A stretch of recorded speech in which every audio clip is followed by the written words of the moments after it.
Won't You Be My Neighbor? Greetings and welcome to an Odyssey into Oratory. I'm your grateful host, Dan Riley. If you didn't recognize that line, won't you be my neighbor? That's how Fred McFeely Rogers, a.k.a. Mr. Rogers, opened the 895 episodes of his shows, Mr. Rogers' Neighborhood. There's a chance I'd heard of Fred Rogers prior to the 2019 movie about him, but I don't remember. And on some level, I am thankful that the 30-year-old version of me knew nothing of Mr. Rogers. I'm embarrassed to think of some of the comments I might have made. You see, I was one of those one-trick ponies as a kid. It was outside playing, as we used to call it, YMCA athletics, local parks, or after-school sports. And that was about all. I didn't watch television, no cartoons or comic books. The only superhero I heard of was Superman. No arts and crafts, no plays, maybe a movie on occasion. My parents, God bless them, concerned with the lack of dimensionality to my existence, tried to give me a little culture. They hired a piano instructor who came to the house. My God, the whole neighborhood was outside playing kickball, and I was stuck inside with Mr. Lincoln Ludwig as he tried to teach me C-flat. 2 lessons were as far as I got. Mr. Ludwig told my parents I didn't have the aptitude for the piano. The next attempt was to make me a Boy Scout. Jesus, I had less of an aptitude for that than I did the piano. I was done after the first meeting. Knot tying, tenderfoots, and all the like were not for me.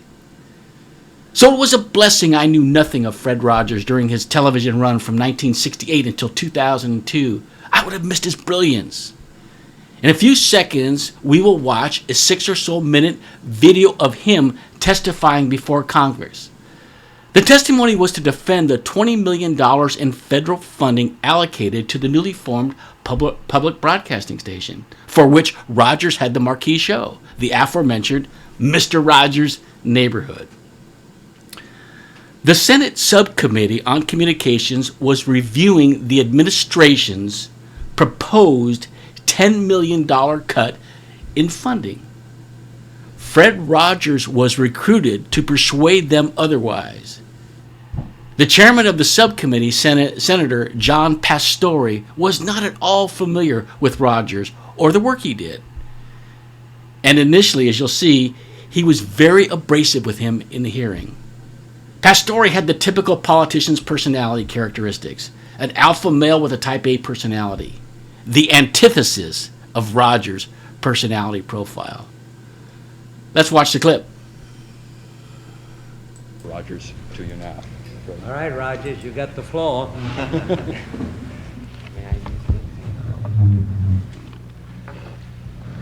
Senator Pastore, this is a philosophical statement and would take about 10 minutes to read, so I'll not do that.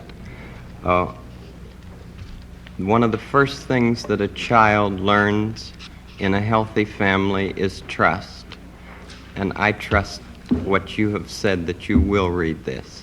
It's very important to me. I care deeply about children. My first children... Will it make you happy if you read it? I'd just like to talk about it, if it's all right. Sir. Okay. My first children's program was on WQED 15 years ago, and its budget was $30. Now, with the help of the Sears Roebuck Foundation and National Educational Television, as well as all of the affiliated stations, each station pays to show our program. It's a unique kind of funding in educational television. With this help, now our program has a budget of $6,000. It may sound like quite a difference, but $6,000 pays for less than 2 minutes of cartoons, 2 minutes of animated, what I sometimes say, bombardment. I'm very much concerned, as I know you are, about what's being delivered to our children in this country, And I've worked in the field of child development for 6 years now, trying to understand the inner needs of children. We deal with such things as the inner drama of childhood. We don't have to bop somebody over the head to make him to make drama on the screen. We deal with such things as getting a haircut, or the feelings about brothers and sisters, and the kind of anger that arises in simple family situations. And we speak to it constructively. How long a program is it? It's a half hour every day. Most channels schedule it in the noontime as well as in the evening. WETA here has scheduled it in the late afternoon. Could we get a copy of this so that we can see it? Maybe not today, but I'd like to see the program. I'd like very much for you I'd like to see the program itself, or any one of them, you see. We made 100 programs for EEN, the Eastern Educational Network, and then when the money ran out, people in Boston and Pittsburgh and Chicago all came to the fore and said, we've got to have more of this neighborhood expression of care. And this is what I give. I give an expression of care every day to each child to help him realize that he is unique.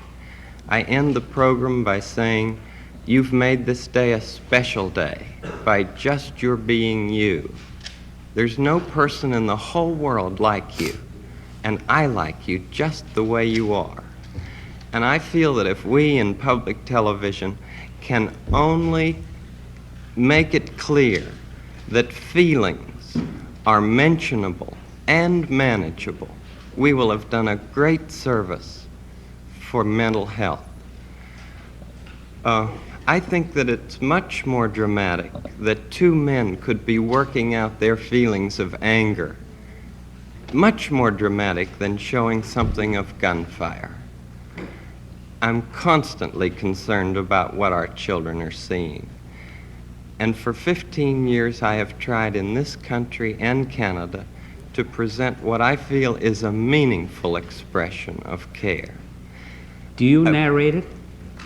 I'm the host, yes, and I do all the puppets, and I write all the music, and I write all the scripts. Well, I'm supposed to be a pretty tough guy, and this is the first time I've had goosebumps for the last 2 days. Well, I'm grateful not only for your goosebumps, but for your interest in our kind of communication. Could I tell you the words of one of the songs which I feel is very important? Yes.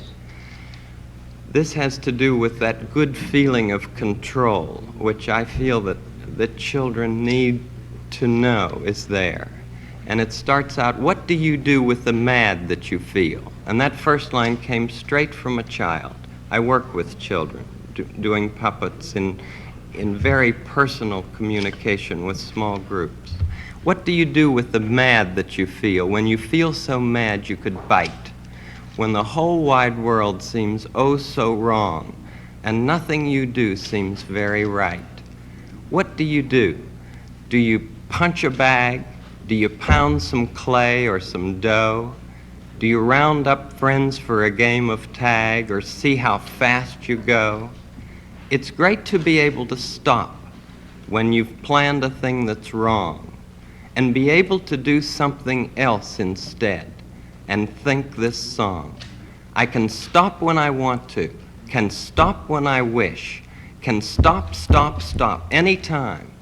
And what a good feeling to feel like this and know that the feeling is really mine. Know that there's something deep inside that helps us become what we can.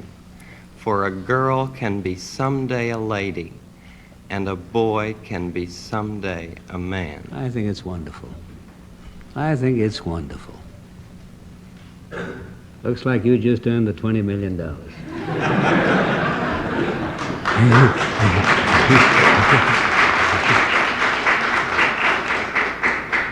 I think it's wonderful. Right before our very eyes, we saw Chairman Pastore transformed by the soft-spoken Rogers. You heard him. With tears in his eyes, he told us he had goosebumps.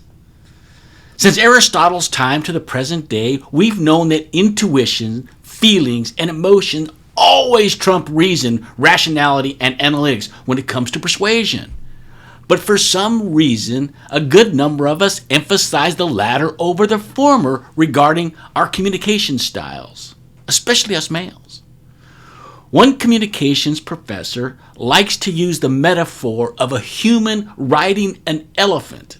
The rider, of course, thinks he's in charge and is directing the elephant. But the elephant knows the truth. The rider is almost completely insignificant. Mr. Elephant is not going anywhere he doesn't want to go. With this metaphor, conscious reasoning, rationale, and analytical communications are represented by the 150-pound rider, and the intuitive, emotional, and feeling parts are represented by the 13,000-pound elephant. Yet still most of us insist on communicating rider to rider. Here are 7 reasons you are wrong. Here are the facts. Here is what the Wall Street Journal reports. When in fact, the way to persuade people is to speak to the elephant first. Hey, you've always had good ideas in the past. You have such a natural way with children. You were right when you said such and such the other day. If we speak to the elephant first, he brings the rider along. Now, reasoning and analytics will be considered. If we don't speak to the elephant first, he won't budge an inch. Or worse, he'll make a U-turn telling his rider, hey, this guy's a friggin' idiot. Then the rider is not even within earshot any longer. Don't be fooled by the simplicity of Mr. Rogers' communication style. He not only spoke to Pastore's elephant, he masterfully employed Aristotle's rhetorical triangle of ethos, pathos, and logos. First using ethos, convincing the committee of his credibility and authority. Mr. Pastore, I care deeply about children. The second leg of the triangle, pathos, an appeal to emotions. I'm very much concerned, as I know you are, Mr. Pastore, about what's being delivered to our children in this country. And finally, logos, an appeal to logic. Now that Rogers had established credibility and stirred the emotion of Chairman Pastore, he can throw some simple logic in. And when the money ran out, people in Boston, Pittsburgh, and Chicago all came to the fore and said, we've got to have more of this neighborhood expression of care. The last point I'll make about Fred Rogers' speaking style is that he didn't fit the classic profile of a successful public speaker. He spoke at only about 120 words per minute, where the average professional speaker is between 150 and 160 words. He used very little vocal variety, and gestures were almost non-existent.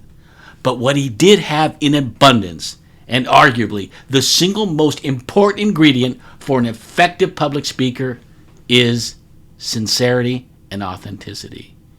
And though Rogers didn't get the $20 million he was asking for, the Senate appropriated $22 million for PBS. Mr. Rogers ended each show telling the children, you made my day a special day, just by you being you. There is no person in the whole world like you, and I like you, just the way you are.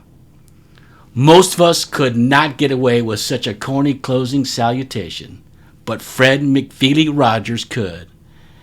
As for me and my part, that's all there is today. If you're listening, please follow me on your podcasting hosting site. And if you're watching on YouTube, please subscribe, like, comment, and share.